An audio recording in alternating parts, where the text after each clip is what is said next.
So there are new details shedding light on New York City's migrant crisis. 41 migrants have been reportedly arrested outside of the Roosevelt Hotel here in Manhattan since May, when it was turned into a shelter for asylum seekers.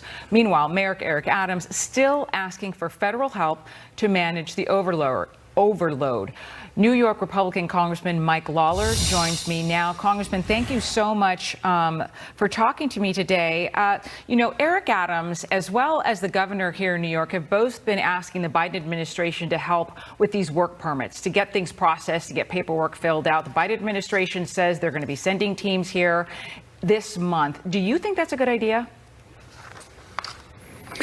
Well, look, we could speed up the work authorization, but it's not going to solve the problem here.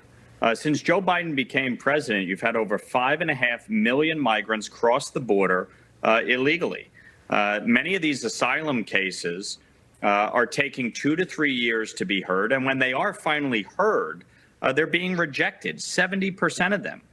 In New York City, a sanctuary city, they've taken in over 100,000 migrants since last year. And so they can't handle the overload. And so just, expediting the work authorization here is not going to solve the problem. Even the deputy mayor of New York City admitted as much last week, that unless we deal with the crisis at the border, the problem is going to persist in New York City. And so, the governor, Governor Kathy Hochul, and Mayor Adams have been woefully inept in dealing with this. Senator Schumer, the Senate Majority Leader, has done absolutely nothing. As the representative of New York and the Senate Majority Leader. House Republicans passed the Secure Our Border Act, H.R. 2, back in April. This is an absolute disgrace, what has happened here. And the failures on the part of the White House and the governor and the mayor, as well as the Senate Majority Leader, who refuses to do anything about this at all.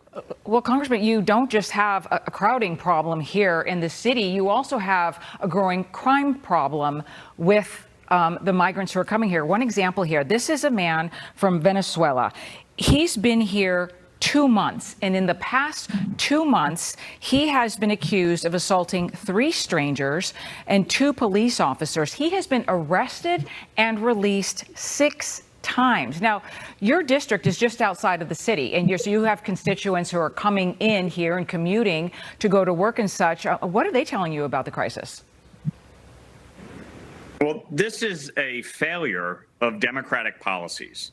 Open borders, sanctuary cities, cashless bail, and a refusal to cooperate with immigrations and custom enforcement. It's an absolute joke. And voters across America are seeing the result.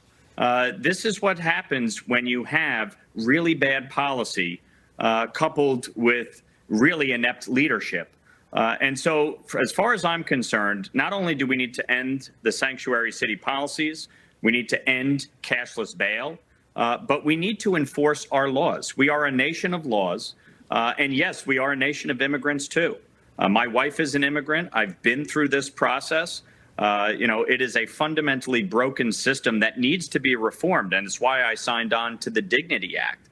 But unless we get control of our border, unless we start having a legal process that works, we're going to continue to deal with this chaos. And when you see the fact that people are being arrested and released as illegal immigrants coming to this country and put back on the streets to cause more harm, that is an absolute dereliction of duty. But it also exposes the failure of these laws that have been enacted, especially in cities like New York. And now the chickens have come home to roost, and they're ranting and raving, screaming about the crisis that is of their own making.